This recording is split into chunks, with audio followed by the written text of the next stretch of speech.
going on, guys? If you're seeing this awesome table, that means it's time for another great unboxing. Today we're going to be taking a look at Gel Tabz with a Z performance thumb grips. Now, if you have a PlayStation 4, then you most likely have the DualShock 4 controller. Now, if you look right here on my controller, you see a nice little dimple, and that's not because I play a lot. I do play moderately like a regular gamer. I guess I don't play every day, but I still have this little dimple here, and that's from wear and tear. If you own a PlayStation 4, you probably have this issue. Some people, thumbsticks are falling off in less than a week or two. So it's very troublesome, and this happens pretty much to everyone. There's nothing we can really do about it. It's a manufacturer problem. But one thing we can do to try to prevent this is by putting some third-party thumbsticks on top. And these are one of my favorites. They are called Gel Tabz Z. They are performance thumb grips. I have one for my other controller, but I just want to unbox this for you guys today. So let's get into it. Alright, so I have my handy dandy box cutter here, and we're going to try to box cut this right in the center. Alright guys, so that seems to do it. Extremely simple now. You can pretty much cut this with a knife, and you have a plastic barrier holding the two objects together. Alright, so now I am in. So this is pretty much a universal thumb grip. It will pretty much work with any controller, and that is why in the beginning I actually had my PlayStation 3 controller out just to see how that feels for the last generation. And here's a closer look of all of the thumbsticks. Alright, so personally I'm going to go with the blue thumbstick since it matches the PlayStation 3 a little better. And if you actually look at it closely, it has some nice little buttons on top to keep your fingers from gliding.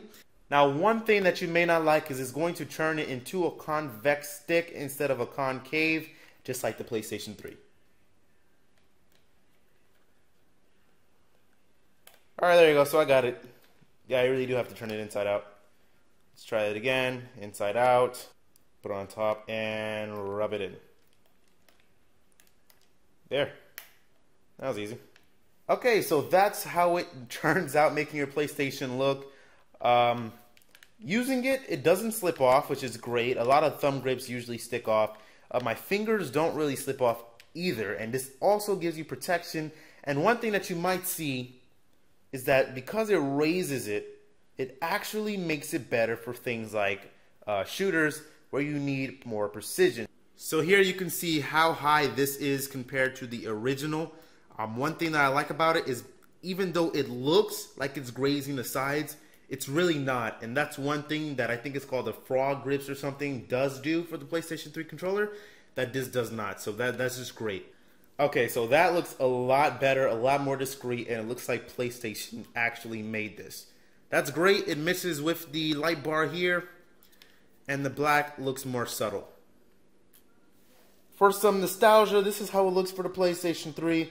It's a little high for me, too high, because the PlayStation 3 controller is already convex, and this just makes it even higher. In comparison, here's the PlayStation 4 controller. Here's the PlayStation 3. So the stick is already tall. It just makes it extremely tall to play, and just makes your fingers a lot farther than the buttons. So I don't really recommend it for the PlayStation 3, even though the PlayStation 3 material is pretty damn good to start with. So there you go, guys. That was my unboxing and quick review. I like it. I think it's a must buy.